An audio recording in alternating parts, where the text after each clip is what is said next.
Hi, this is Vizi Pro 3 channel. In today's video, I will show you how to make photo into video on CapCut.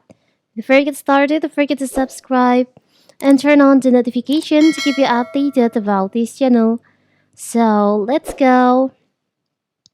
If a picture can paint 1,000 words, why not go one step further and create the mid layout of your collecting by turning your photos to videos?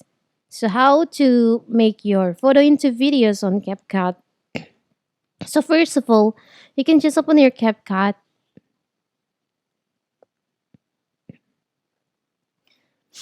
Now, you can just skip the ad, choose on New Project.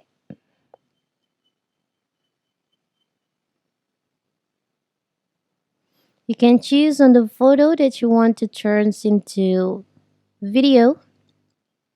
This one, for example, you can just add it. You can delete the ending.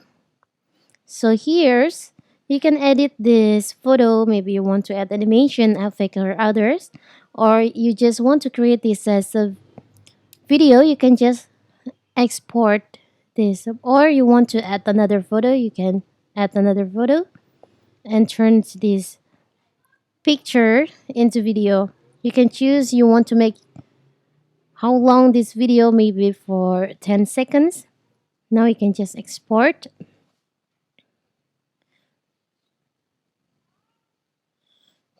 So now you have turned this photo into video on your CapCut. You can share the video to your social media like WhatsApp, Instagram, or Telegram. So simple, right? So that is how to make photo into video on CapCut. Don't forget to like and subscribe and turn on the notification to keep you updated about this channel. Thank you and see you.